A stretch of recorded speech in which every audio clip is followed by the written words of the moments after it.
Coast to coast. The Stephen A. Smith Show starts right now.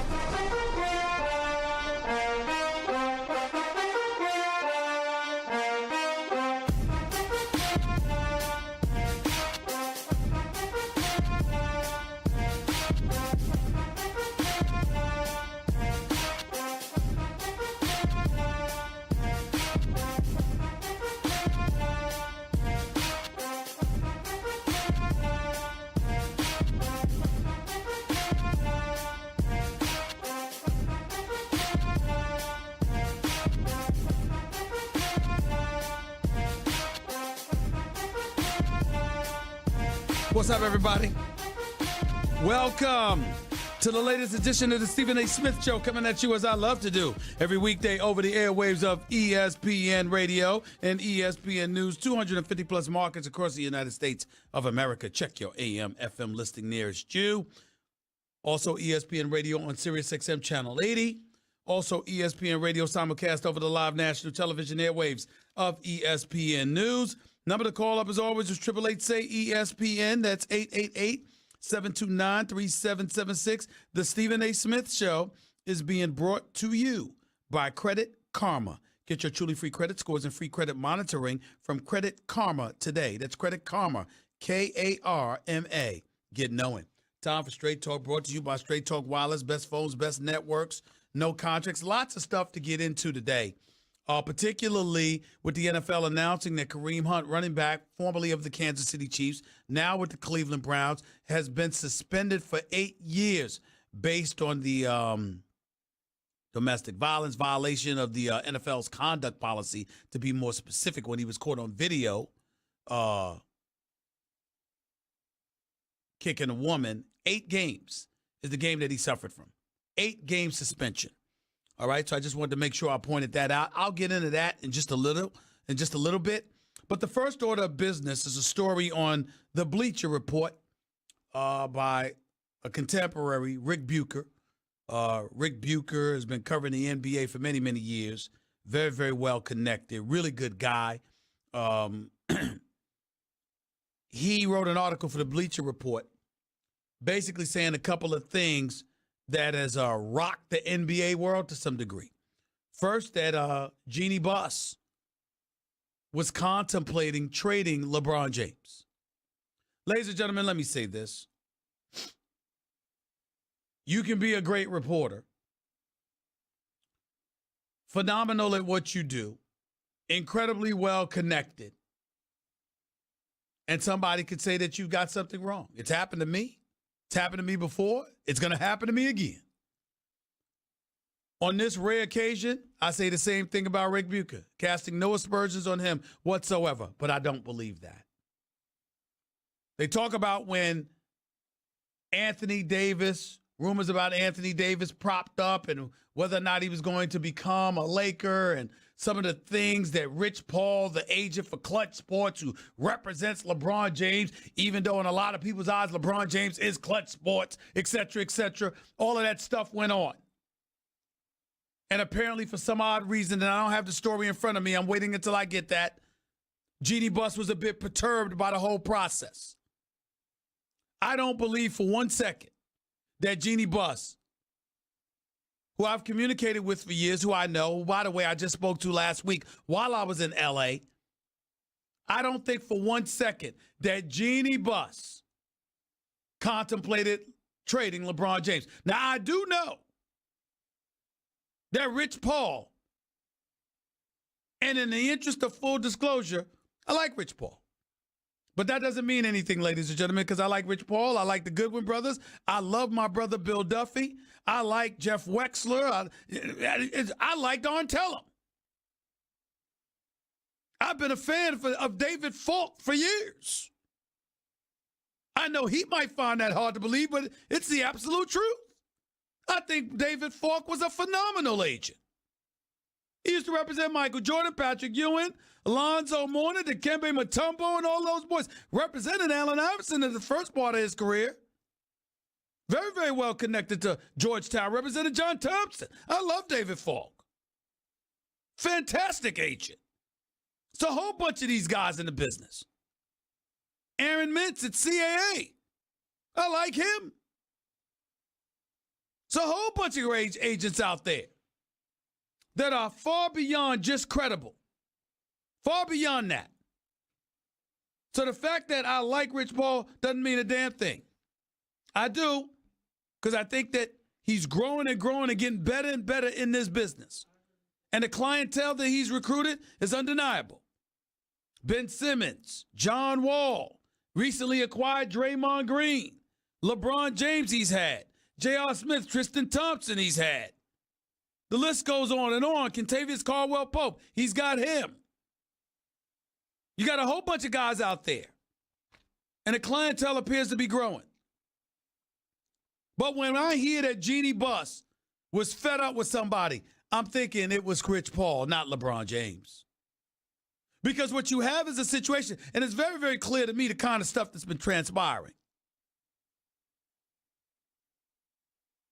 If you're Jeannie Buss, how the hell are you going to be fed up with LeBron James? You haven't made the playoffs in 5 years. Your franchise had regressed to a virtual joke. LeBron James brings his talents to L.A. At the time, he's the greatest player in the world. And the potential recruiting avenues that were created by his arrival was unquestionable. How could Jeannie Buss possibly have a problem with that? There is no question that she had to like the arrival, if not flat out love the arrival of LeBron James. But LeBron James comes with baggage in the eyes of executives, in the eyes of some owners, in the eyes of clearly other agents and GMs. And that baggage in this particular instance may be Rich Paul in her eyes.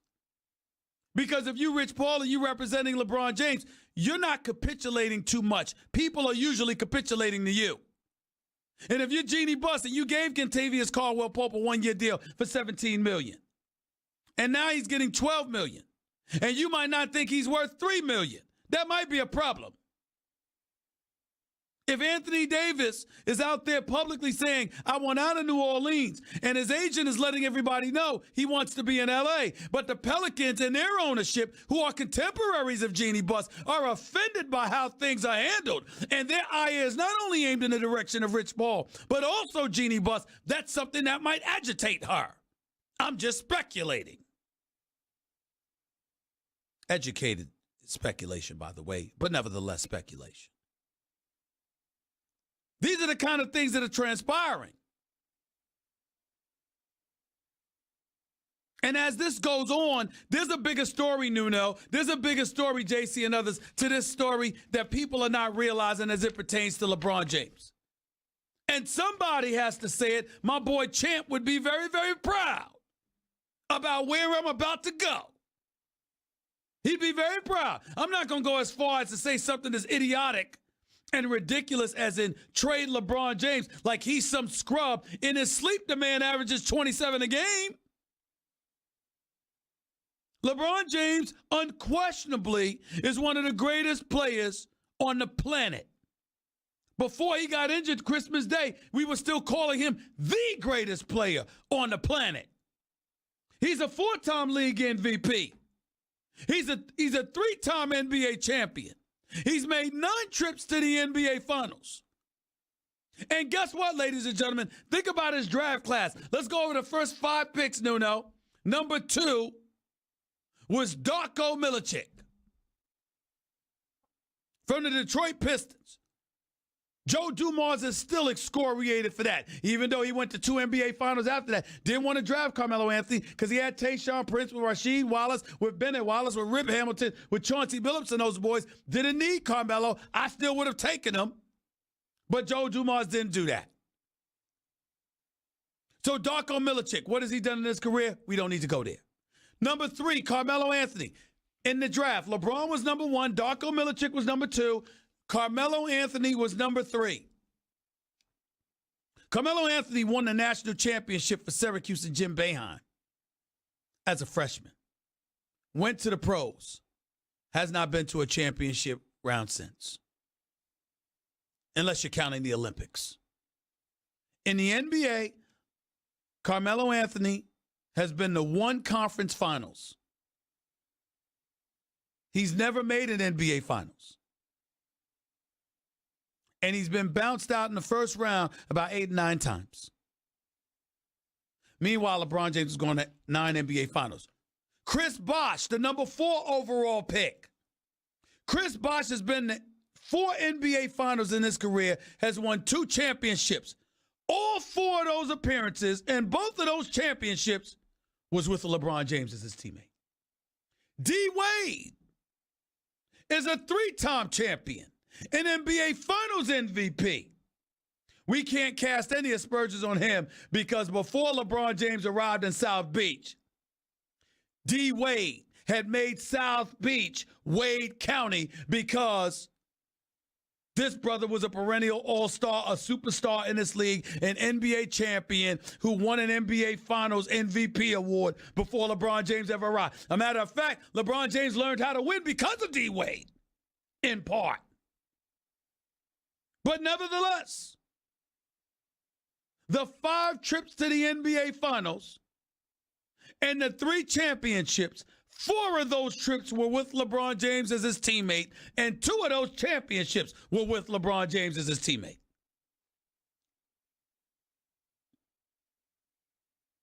I don't know if there's anybody else in the 2003 class that's worthy of speaking of. I guess I got to look it up. Once my computer starts working, I guess I'll have to look it up. But the fact of the matter is, LeBron James and his greatness cannot be denied. LeBron James and what he's accomplished cannot be denied. But you want me to tell you what can be denied, Nuno? You want me to tell you what can be denied, JC? Your apparent fixation to not only empower yourself, but others around you in NBA circles. That's what owners and executives are having a problem with. That is what is making LeBron James become that irritant. Because even when it's not him, he's going to get blamed for it. If you've got the shop or you're doing post-game interviews and you're reminding the world about how you're your own man and you can do what you want and you can't be controlled because you've already generated in excess of $1 billion for yourself and you've gone Hollywood and you're executive producing shows and creating content and doing things of that nature, and you have an aspiration to do other things in media, guess what, LeBron James? For the most part, he's right. He can do what the hell he wants. But somehow, some way, if you know anything about corporate America, if you know anything about billionaire boys clubs, if you know anything about the power structure that exists in this nation, and how you got cats that made money a different way, who look at you as labor, who look at you as players, and you are out there bloviating about how you can do what you want, when you want, how you want.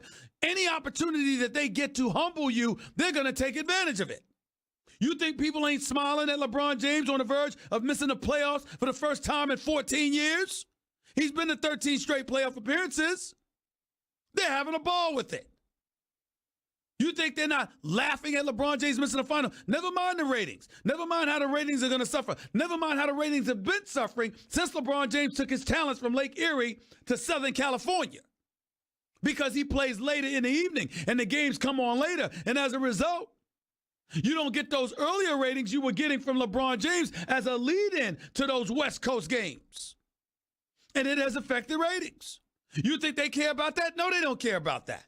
They don't care about that because in reality, at the end of the day, although there should be an incredible level of appreciation for the greatness that LeBron James has put on display, it doesn't come without its critics. It doesn't come without its negativity. It doesn't come without people who are determined to take you down.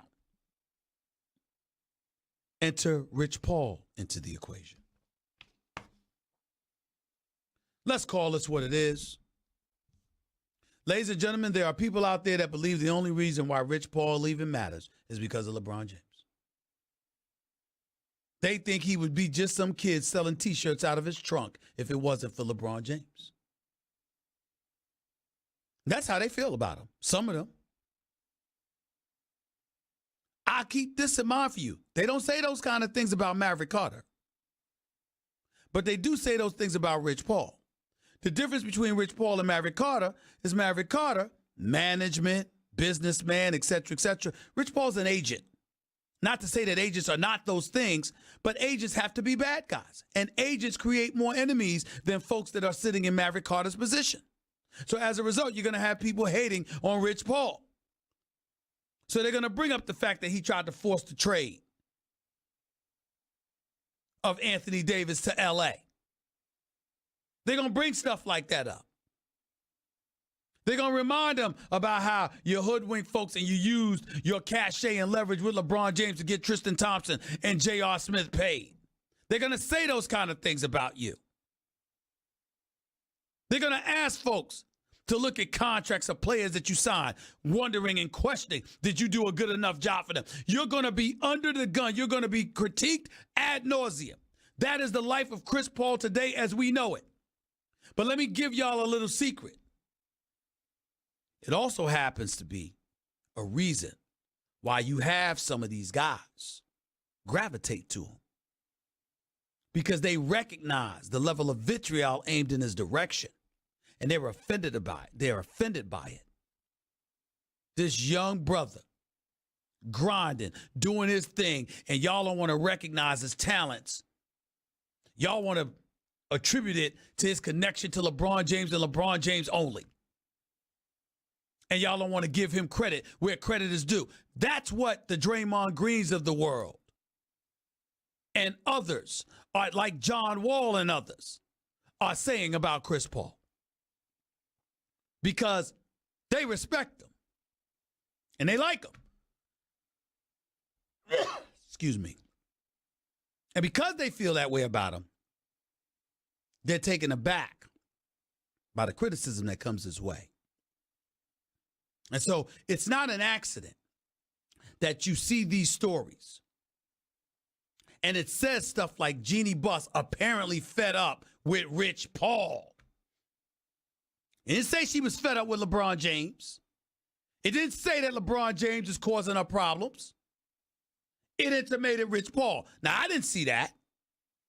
I saw her being very nice to Rich Paul last week at the Staples Center when I was there. I didn't see that. But then again, who's to say it is or it's not true? We don't know. What we do know is this. This summer is going to be incredibly interesting. Because as I've told y'all on many occasions, we going to find out about LeBron this summer. I'm not talking about LeBron James, the player. We know what he is. A matter of fact, if LeBron's healthy next year, I'm going to put him in the MVP conversation because I don't think that LeBron will ever be more motivated in recent memory than he's going to be next season. As hungry as LeBron James was in pursuit of that first elusive championship, I think he's going to go back to that level of hunger. So as a player, I'm not concerned about LeBron. I'm concerned about LeBron, the recruiter. Who you going to get? KD ain't talking about coming to L.A. Not for the Lakers. Kawhi Leonard ain't talking about becoming a Laker. Kyrie Irving ain't talking about becoming a Laker. Kemba Walker ain't talking about becoming a Laker. Klay Thompson ain't talking about becoming a Laker. Who you going to get? I just named 5. I didn't name Jimmy Butler, the Tobias Harris, and other guys who ain't superstars, but they can play. I didn't mention them. You got about 7 or 8 high second tier to automatic first tier stars available in free agency this summer, and not a single damn one of them are talking about coming to L.A. to play with LeBron James. That's a problem. That's a problem. And if that doesn't, and if it materializes into that, where Lord help you, see, John, people are not realizing this. The Lakers, it's not just about who you don't get. What if they go to the Clippers? What if they go to the Clippers? What if the Clippers become Yankees West and the Lakers get reduced to the status of the New York Mets?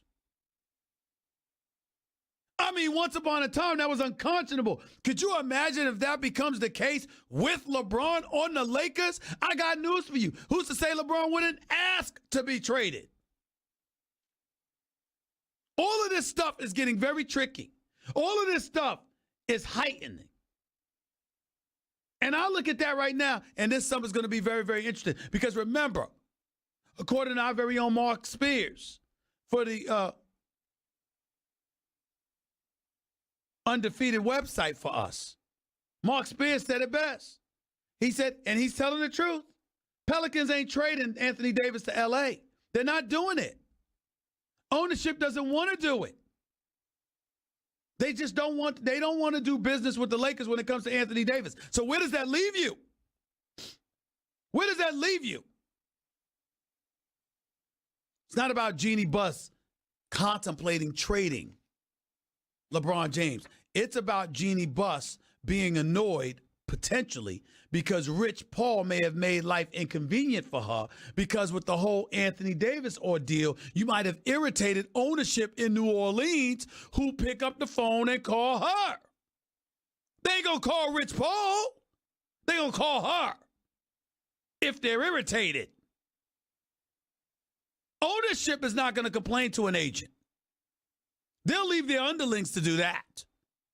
When ownership has a problem with you, it's because another owner had a problem with you. That's what Rich Paul, in all likelihood, has to deal with. We'll see how he reacts to it. 888-SAY-ESPN. That's 888-729-3776. You're listening live to the Stephen A. Smith Show, ESPN Radio, ESPN News. That was Straight Talk Wireless, nationwide coverage on America's largest and most dependable 4G LTE networks. We'll continue talking about this. Plus, we'll get into Kareem Hunt